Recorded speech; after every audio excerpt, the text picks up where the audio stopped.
Olá pessoal, tudo bem com vocês? Eu sou o Thiago Nogueira e no vídeo de hoje nós vamos falar a respeito dos 7 trunfos para não aprender inglês.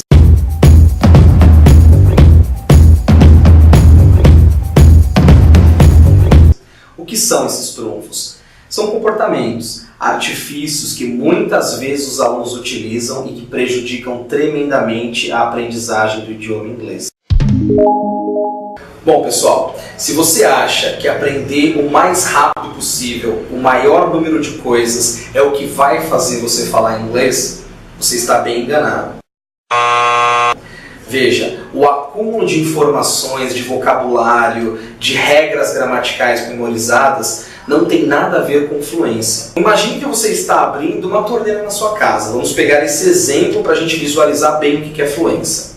Ao girar o registro, automaticamente a água começa a passar pela torneira.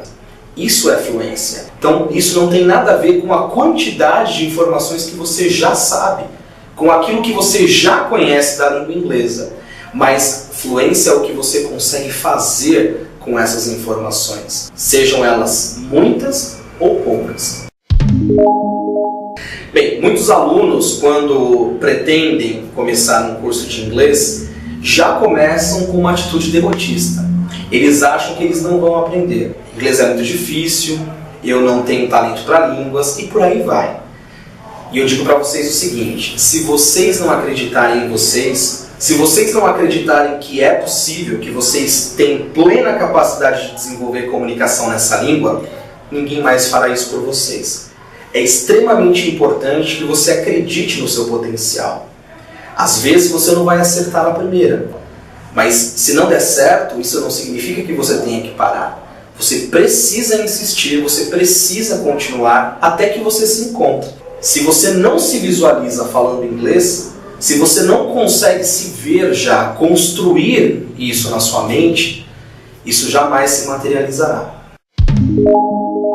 Se você é o tipo de aluno que acha que aprender inglês, que saber inglês é conhecer gramática, eu tenho algo para falar para você. Você está bem enganado.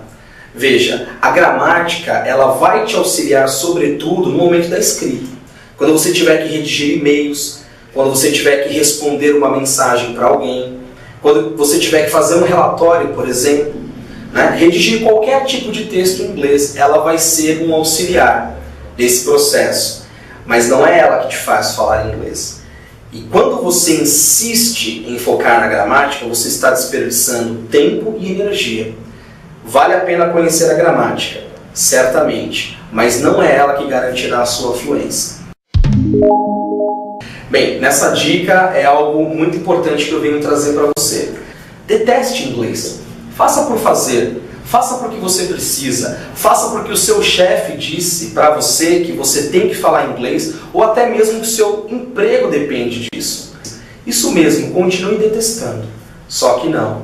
Se você não consegue admirar essa língua que você quer aprender, que você tanto precisa aprender, se você nem mesmo consegue gostar dela, dificilmente você vai conseguir aprendê-la.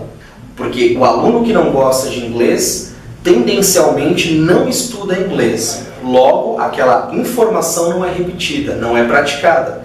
O que o nosso cérebro faz? Descarta, coloca no arquivo morto. Bem, essa próxima dica é para aqueles alunos que pensam assim: se eu não conseguir entender essa regra, se esse vocabulário não fizer sentido para mim, se eu não for capaz de pronunciar tal palavra, eu não vou aprender, eu me recuso a entender, eu me recuso a aprender. Gente, pensem comigo. Quando nós éramos bebezinhos, qual era o ambiente, qual era a nossa situação? Nós ficávamos ali, no berço, no chiqueirinho, no tapete da sala, interagindo com a família, brincando. E em todas essas situações, estávamos cercados de pessoas que falavam português. E nós não tínhamos condições de questionar nada, não é verdade? Nós apenas assimilávamos essas informações. Então, se você é o tipo do aluno que questiona tudo, bom, essa regra gramatical, essa palavra, essa pronúncia não faz o menor sentido para mim, saiba que você está prejudicando o seu processo de aprendizagem. Abra sua cabeça, não se preocupe em entender tudo, apenas aceite.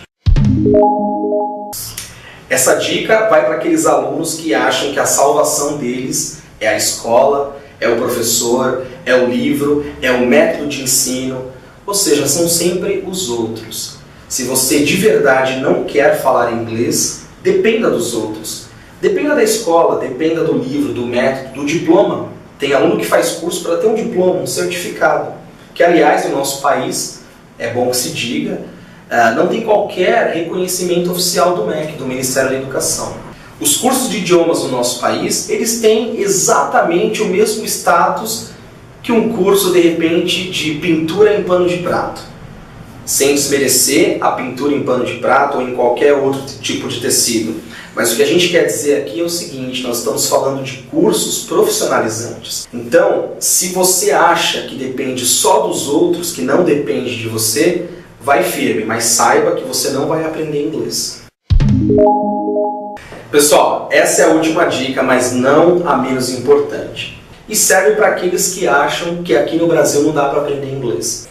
Eu já fiz curso em trocentas escolas, com vários professores, em turmas grandes, médias, pequenas, aulas individuais, via Skype e até agora nada. Eu acho que eu só vou aprender inglês mesmo se eu fizer um intercâmbio lá fora, se eu for para fora do país. Lei do engano. Muitas pessoas vão para fora do país, se matriculam ou não em escolas, mas passam a viver nesse país e quando voltam para o Brasil, estão falando um inglês sofrível. Isso por quê? Porque ao chegarem lá, estão num ambiente completamente estranho ao seu. Longe da sua família, do seu lar, do seu ambiente de trabalho, dos seus amigos. E isso gera uma condição que é conhecida pelo nome de homesickness, ou seja, saudades de casa. Isso provoca uma série de sintomas no indivíduo. O indivíduo fica depressivo, não acredita em si mesmo e passa a ter dificuldade de focar no objetivo que o levou para aquela viagem.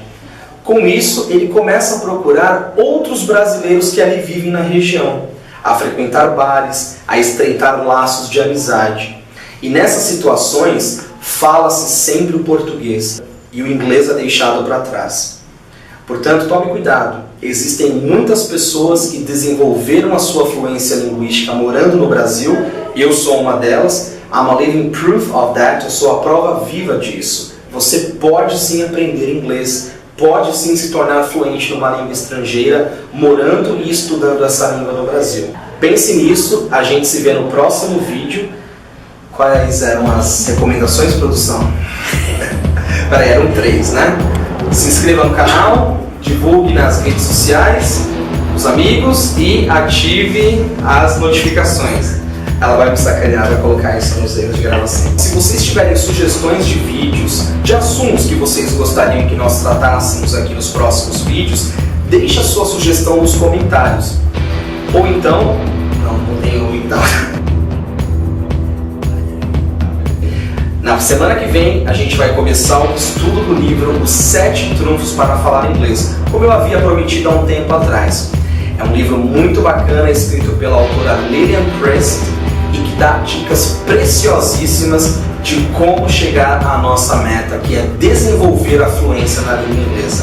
Conto com vocês, até a semana que vem, see you later!